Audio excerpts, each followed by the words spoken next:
अवधूत चिंतन श्री गुरुदेव दत्त श्री स्वामी समर्थ। माया मुक्तावधूतांनी महाअरण्यात मायेने प्रवेश केल्यावर त्याच्या मागे ते सर्वजण आले। त्यांना सर्प, व्याघ्र, अग्नी इत्यादी रूपे दाखवूनही कामयुक्त झालेल्या त्या लोकांनी प्रभूला सोडले नाही। तेव्हा आता प्रभूंनी आपले पूर्वीचे रूप गुप्त करून मायायुक्त असे रूप धारण केले। तो दिवस होता ज्येष्ठ शुद्ध त्रयोदशी स्वाती नक्षत्रासह सूर्योदयाच्या वेळी। योगासनात मायेसह आपल्या मांडीवर एका ललनेला घेऊन बसलेले असे पाहून ते काममोहित जन त्यांना सोडते झाले नाही।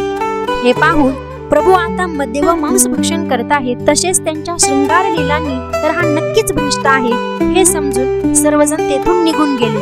तेव्हा भगवान स्वतःशीच भाष्य करू लागले की दुर्जनांच्या संघापासून होणाऱ्या प्रतिबंधांना मुक्त करणारी असून योगानुकूल व मला सुख देणारी आहे। ते तसेच संचार करीत होते। असाच काही काळ जात असताना एकदा दैत्यराज जंभासूर व देवगणांसह इंद्राचे सुमारे 1 वर्षभर युद्ध झाले। या घनघोर युद्धात पराभूत झाल्यावर इंद्र सर्वांसह बृहस्पतींना जाऊन भेटला व त्यांचा परामर्श मागितला। तेव्हा देवगुरूंनी त्यांना म्हटले, श्री दत्तात्रेयांना तुम्ही शरण जा, तेच तुम्हाला यातून सोडवतील। त्यानुसार इंद्रादी वरदात्या प्रभूंच्या आश्रमी पोहोचले। स्वतः दिगंबर असलेल्या प्रभूंनी आपल्या अंगी एका सुंदर कृष्ण स्त्रीला अंकित केलेले आहे असे दृश्य पाहून ज्ञानी देव त्यांची सेवा पूजन करीत राहिले। त्यावर हे नवीन काय आपल्या मागे आले असे वाटून दत्त दिगंबर तेथून निघाले। तरीही देवगण मागून त्यांना नमस्कार करते झाले व तसेच बराच काळ त्यांची सेवा करीतच राहिले। तेव्हा प्रभूंनी तुम्ही हे काय करीत आहात विचारल्यावर इंद्राने स्वतः सर्व वृत्तांत कथन केला व म्हटले, आम्ही अधिकारच्युत असे पृथ्वीवर फिरत आहोत, आमचे रक्षण करा। तेव्हा हसून प्रभू इंद्रास म्हणाले, मी स्वतः उच्चिष्टाने दूषित, मदिरा लोलुप व कोणासही वश न होणारा असा आहे, त्यामुळे माझा तुम्हाला काय उपयोग? स्त्रीसंग दुःख व तापदायकच आहे, तेव्हा तिचा तुम्हास फार उपयोग नाही। ज्ञानीदेव म्हणाले, प्रभू तुमची ही विद्या देवी खरेच निष्पाप आहे। ज्याप्रमाणे सूर्यकांती ब्राह्मण व चांडकास प्रकाशित करते, त्याप्रमाणे तुम्ही पाप पुण्या पलीकडे असून ही माया स्त्री सेवत आहात। तेव्हा भगवंतांनी देवगणांना त्या दैत्यास तेथे पाचारण करा असे सांगितले। सर्व देव पुन्हा त्या महाबलाढ्य सेनेसमोर ठाकले। मदोन्मत्त दैत्य विना शस्त्रानेच देवांचा छळ करू लागले। त्यामुळे देवगण दैत्यासह श्री दत्तात्रेयांच्या आश्रमी आले। सुंदर अवयवांची ती कमलाक्षी पाहून सर्व दैत्य तिच्या कामनेने काममूर्छित झाले व सारेजण तिच्या प्राप्तीकरता आपापसात लढू लागले। प्रभू म्हणाले, परस्त्रीच्या स्पर्शाच्या महापातकाने या दैत्यांच्या शिरीही ती स्त्री संपत्ती त्यांचा तत्काळ छेद करून परत येईल, त्यामुळे तुम्ही निर्भय व्हा।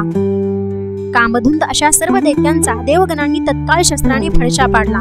जन्मताच भिन्न असलेली ती स्त्री पुन्हा श्री प्रभूंसमोर येती झाली। देवही प्रभूंचे पूजन करून त्यांची प्राप्ती करून पुन्हा स्वर्गलोकी गेले। आता गर्ग मुनींच्या कृपा प्रसादाने व त्यांचे ध्यान करून कार्तवीर्य राजाच्या कथेने चरित्राचा दुसरा भाग आपण पाहूया। गर्ग मुनींच्या सांगण्यावरून सहस्रार्जुन दत्तप्रभूंच्या आश्रमी आला व त्यांना विचारले की, परमेश्वरा मी योगाची भूमिका कशी संपादन करावी? त्यावर मायामुक्त योग सांगते झाले। बुद्धी आत्मस्वरूपात लीन असताना तिला चेतना देणारा ब्राह्मण व सूर्य यांनाही चालना देणारा जो मी याची माझी स्तुती करावी। हे राजा, श्रद्धायुक्त अंतकरणाने माझी सेवा करशील तर योग्यांमध्ये प्रिय होऊन तत्काळ मजसम योग्यतेला जाशील। सद्गतीत झालेला राजा अति नम्र होऊन म्हणाला, मोहरूपी माझा अंधकार नाहीसा झाला आहे। प्रेममय अशा तुमच्या चरणरजांचे कोण बरे सेवन करणार नाही? हे गुरुवर्य, मोठमोठ्यांना अगम्य असूनही केवळ माझे गुरुमुळे मिळणाऱ्या हे गुणसागरा तुम्हास मी त्रिवार अभिवादन करतो। तेव्हा दत्तात्रेयांनी उजवा हात त्याच्या म्हणजे राजाच्या मस्तकावर ठेवून आशीर्वाद दिला की, हे निर्मळ राजा, माझ्या प्रसादाने तू परतत्व जाणले आहे, ते दृढ होईपर्यंत अभ्यास कर, त्यानेच माझ्या सायुज्यास प्राप्त होशील। आशीर्वाद प्राप्त झालेल्या राजाने प्रथम 12 दिवस गुहेमध्ये समाधी लावली। नंतर 3 महिन्यानंतर परत समाधी लावून जागृत अवस्थेत आला व उठून त्याने प्रभुचरण धरले। हे प्रभू, तुमच्या आशीर्वादाने मी स्वतःलाच सर्व व्यापक झाल्याचे पाहिले। संसार सागर पार करून आनंद सागरी स्वस्थ चित्त झालो आहे। संसारातील काहीच कर्तव्य न उरल्यामुळे मी जर आपली पुन्हा आज्ञा असल्यास गुहेत प्रवेश करू इच्छितो। प्रभूंनी त्याला सांगितल्यानुसार स्नानादिक कर्मे करून राजा पुन्हा 6 महिने व नंतर पुन्हा 1 वर्षभराच्या तपाने स्वस्थ चित्त झाला व योगी दत्त प्रभू समोर नतमस्तक झाला। शांत चित्ताच्या त्या भक्त वत्सलास पाहून समोर बसवून प्रभू म्हणाले, हे बाळा, मलाही आचार काय करायचा किंवा तुलाही त्याची आता जरुरी नाही. तरीही लोकोपचाराकरिता सनातन धर्माचे सेवन करावे. लोकपीडा नको म्हणून विरुद्धाचरण कधीतरी योग्य, पण त्याग योगे वर्णाश्रम त्यागणे पण योग्य नव्हे. राजा, आता तू गृहस्थाश्रमी झालास. जगात दोन्ही पुरुष परमानंदी असतात. एक द्वैतापलीकडे गेलेला योगी व दुसरा बुद्धीपलीकडे गेलेला ज्ञानी. तेव्हा तू आपल्या बाहुबळाने मिळवलेल्या पृथ्वीवरील सप्तदीपांचे रक्षण कर. यज्ञाने भजन, पितरांची तृप्ती, दानादिकांनी ब्राह्मण तृप्त कर. पुन्हा पुन्हा माझे दर्शन प्रेमपूर्वक घेत जा. हे राजा, मी सांगितल्याप्रमाणे यथायोग्य उत्तम आचरण कर. सुखी निरोगी राहा, म्हणजे यथावकाश आनंदमय अशा अवस्थेतच मलाच प्राप्त होशील. महाज्ञानी बुद्धिमानी असे परशुराम श्री दत्त प्रभूंच्या आश्रमी आले. तेव्हा निष्पाप अशा देवीने आलंकित अशा दिगंबरांना पाहून हाच परमेश्वर मानून भक्तिभावाने प्रार्थना करीते झाले की, हे प्रभो, मी माझ्या माता पितरांचे अंत्यविधीस येथे पातलो आहे, तेव्हा मला विधान सांगावे. प्रभू म्हणाले, राजन, मी आचारभ्रष्ट असल्याने धर्म अधर्मास जाणत नाही. इच्छा मार्गाचे आचरण केल्याने मी पिशाच वर्तन करीत आहे. परशुराम त्यावर म्हणाले, आपण योगेश्वर सर्व गुरु व आनंदरूप असून नेहमीच गुणापलीकडे असल्याने धर्म अधर्म आपण कसे जाणणार? निश्क्षत्रिय पृथ्वी करण्याच्या माझ्या संकल्पास तुमचाच प्रसाद प्राप्त करण्याच्या कामनेने मी आलो. तेव्हा प्रभू पण न राहून त्याला आलिंगन देते झाले.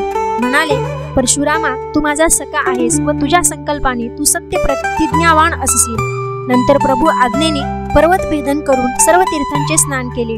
तसेच त्याची माताही स्नानाने पवित्र झाली. मग दत्तगुरूंनी मंत्राग्नी तयार केला. त्यात महापतिव्रता रेणुका अग्निहोत्री जमदग्नीसह प्रवेश करती झाली. त्या समयी दत्तप्रभूंनी आचार्यपद स्वीकारून परशुरामाकडून अंजली दान व पिंडदान करून घेतले व त्यास म्हणाले, परशुरामा, तुझे पितर कोठे गेले ते जाणतोस का? त्यावर परशुराम म्हणाले, आपल्या प्रसादाने ते खचितच स्वर्गास प्राप्त झाले असावे. तेव्हा प्रभूंनी त्यांना दोघेही लीलेने विहार करीत असल्याचे दाखविले. आपल्या कांतीने दिशांनाही प्रकाशित करणाऱ्या पितरांना रामही वंदन करीते झाले. नंतर, जा परशुरामा, अधर्मिक अशा क्षत्रियांचा तू निपात कर. परशुरामाने तसे करून कश्यप ऋषींना पृथ्वी सोपवली. तसेच सुवर्ण वस्त्राधिकांनी आचार्य स्थानापन्न अशा दत्तप्रभूंची पण पूजा अर्चना केली. तेव्हा प्रभू म्हणाले, परशुरामा, तू जे केलेस ते केवळ अशक्य आहे. दुष्ट क्षत्रिय अजिंक्यही होते, तरी तू त्यांचा नाश केलास. यज्ञही विधीपूर्वक करून पूर्णाहुती दिलीस. तू साक्षात विष्णूच आहेस. त्यावर परशुराम म्हणतात, देवा, मी तुमचाच प्रसाद असल्याने माझे शूरत्व असे काहीच नाही. सर्व देवमुनी यांचा आदर सत्कार केल्यावर तेही आपापल्या स्थानी गेले. संतुष्ट भगवान परशुरामाला श्रवणाने मुक्ती देणाऱ्या त्रिपुरा देवीचे रहस्य सांगते झाले व म्हणाले, तू माझा सखा आहेस, चिरंजीव हो. काही काळ येथे वास्तव्य करून लोककल्याणार्थ मग पश्चिम तीरी तपश्चर्या कर. माझे जे तेज तुझ्याकडे मी ठेवले आहे ते दुसऱ्या अवतारामध्ये मी पुन्हा घेईन. सावर्णिक मन्वंतरानंतर तू महर्षी होऊन महाप्रलयी मलाच प्राप्त होशील. अशा प्रकारे श्री परशुरामास केलेल्या या अनुग्रहाने 11व्या चरित्र लीलेतील 3ऱ्या अध्यायाद्वारे श्री दत्तांचा मायायुक्त अवतार पूर्ण झाला. अवधूत चिंतन श्री गुरुदेव दत्त श्री स्वामी समर्थ. दिगंबरा दिगंबरा श्रीपाद वल्लभ दिगंबरा. दिगंबरा दिगंबरा श्रीपाद वल्लभ दिगंबरा. दिगंबरा दिगंबरा श्रीपाद वल्लभ दिगंबरा. दिगंबरा दिगंबरा श्रीपाद वल्लभ दिगंबरा. दिगंबरा दिगंबरा श्रीपाद वल्लभ दिगंबरा. दिगंबरा दिगंबरा श्रीपाद वल्लभ दिगंबरा. दिगंबरा दिगंबरा श्रीपाद वल्लभ दिगंबरा. दिगंबरा दिगंबरा श्रीपाद वल्लभ दिगंबरा. दिगंबरा दिगंबरा श्रीपाद वल्लभ दिगंबरा.